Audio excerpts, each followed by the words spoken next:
दज्जाल। अगर आप मुस्लिम हो तो आपने दज्जाल के बारे में तो सुना ही होगा। इस दज्जाल के बारे में बहुत सारी कहानी भी सुनी होगी। दज्जाल आजाद होगा, ये बहुत ही खतरनाक होगा। और दज्जाल के बारे में बहुत सारी हदीसें भी हैं और उन्हीं हदीसों में से एक हदीस ऐसी भी है जिसके अंदर दज्जाल के एग्जैक्ट लोकेशन का पता लगता है। तो आज की इस वीडियो में हम दज्जाल के एग्जैक्ट लोकेशन को हम पता लगाएंगे। सो आज की ये वीडियो मेरी सारी वीडियो से बिल्कुल ही हटके है। सो इस वीडियो को एंड तक देखना, तभी आपको ये इस्लामिक स्टोरी समझ आ पाएगी, जो कि एक रियल स्टोरी।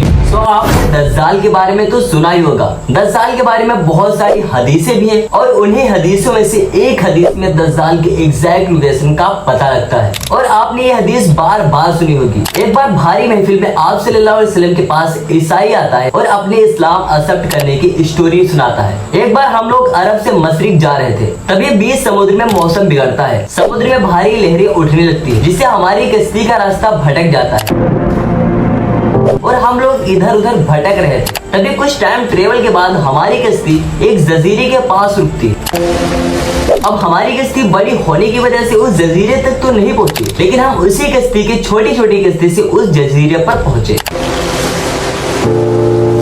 अब उस जजीरे पर जब पहुंचे तो वहाँ पर एक अजीब सा दिखने वाला मखलूक था जो काफी डरावना लग रहा था। उसका कलर डार्क ब्लैक था, उसके पूरे जिस्म पर बाल थे, जिसने अपना नाम जस्सासा बताया। और जब हमने उससे पूछा आप कौन हो और आप यहाँ कैसे, तो उसने कहा मेरी छोड़ो, वहाँ उधर थोड़ी दूर पर एक मंदिर है, एक टेम्पल है, जहाँ पर एक शख्स तुम लोगों का बेसब्री से इंतजार कर रहा है। पर जब हम लोग वहाँ पर पहुंचे तो वहाँ पर एक शख्स बंधा हुआ था। जैसे उसने हम लोग को देखा वैसे ही सवाल करना शुरू कर दिया, जो उस पेशान के दरख्तों के बारे में बताओ, क्या उसमें अभी फल फ्रूट्स आते हैं? तो मैंने कहा कि हाँ, अभी भी उसमें फल फ्रूट्स आते हैं। बट उसने कहा अभी आते हैं, बट कुछ टाइम के बाद वहाँ पर कुछ नहीं होगा। फिर उसने कहा मुझे उस रे गुफ्तगुरियों के बारे में बताओ, क्या उसमें अभी पानी है या उसमें कुछ नहीं या फिर सूख गया? मैंने कहा हाँ, अभी भी उसमें पानी है और इतना पानी है शायद कभी खत्म ही ना हो। बट उसने कहा अभी पानी है, कुछ टाइम ट्रेवल के बाद वो पानी गायब हो जाएगा। फिर उसने अपना लास्ट सवाल किया कि तुम मुझे अपने आखिरी पैगंबर के बारे में बताओ। सो मैंने कहा कि हमारे आखिरी नबी आप सल्लल्लाहु अलैहि वसल्लम मक्का से उठकर मदीना में रोशन हो गए। फिर उसने रिपीट करते हुए कहा तुम्हारे आखिरी नबी आप सल्लल्लाहु अलैहि वसल्लम मक्का से मदीना में आबाद हो गए? हाँ बिल्कुल। सो अब मैं बताता हूँ मैं कौन हूँ। मैं ही दज्जाल हूँ और मैं कुछ टाइम ट्रेवल के बाद आजाद हो जाऊंगा और फिर मैं हर जगहों पर जाऊंगा, हर जगह तबाही मचाऊंगा, बट सिर्फ एक जगह को छोड़कर, मदीना यसरफ। आप सल्लल्लाहु अलैहि वसल्लम भारी महफिल में कहते हैं कि ये है मदीना यसरफ। और तामीम यादरी की बातें में मुझे सच्चाई नजर आती है। दज्जाल सैद के समुद्र में, ना ही यमुन के समुद्र में, बल्कि उन्होंने अपने हाथ से इशारा करते हुए कहा दज्जाल मशरिक में है, दज्जाल मशरिक में है। फिर से वो रिपीट करते हुए कहते हैं दज्जाल मशरिक। तो अब हम अपनी स्टोरी में आते हैं। जब उन लोगों की किश्ती मशरिक से होते हुए एक जजीरे के पास पहुंचती है, सो लेट्स सॉल्व दिस दज्जाल लोकेशन। तो सॉल्व हो गया। मतलब मदीना के ईस्ट आइलैंड समुद्र में 4 जजीरे, सकोत्रा आइलैंड इन इंडिया, बसीरा island in Bhopal, Astola island in Pakistan. अब आप सल्लल्लाहु अलैहि वसल्लम ने साफ कह दिया कि यमन के समुद्र में तो दज्जाल नहीं हो सकता, मतलब ये दोनों आइलैंड तो निकल गए। अब आप सल्लल्लाहु अलैहि वसल्लम ने हाथ से इशारा मशरिक की तरफ किया।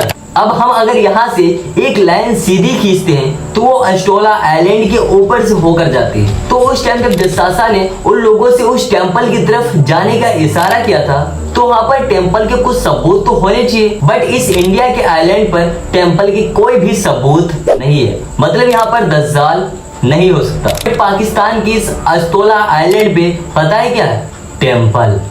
बट ये तो 1400 साल पुरानी स्टोरी है। तो ये मंदिर लगभग 50 से 100 ईयर्स ओल्ड होगा, मतलब 50 से 100 साल पुराना होगा।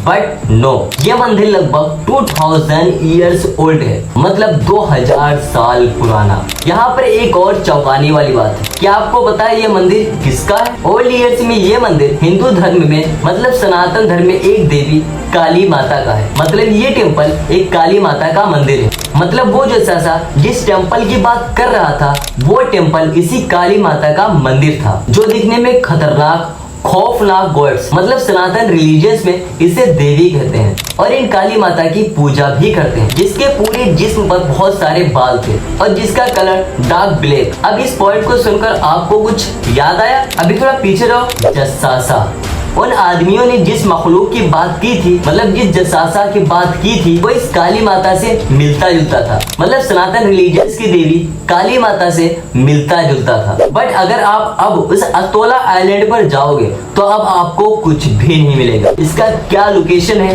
ये तो नहीं पता, बट आप इस जसासा को एक बार गौर से देखो।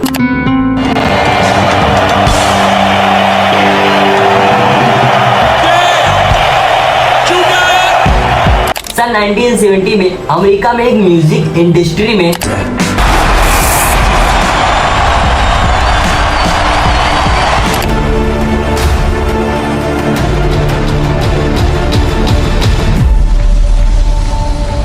The Islamic story so video the end. मुझे पता है आपको समझने में थोड़ा मुश्किल होगा क्योंकि ये वीडियो बिल्कुल ही मैं हटके बनाया दज्जाल के ऊपर।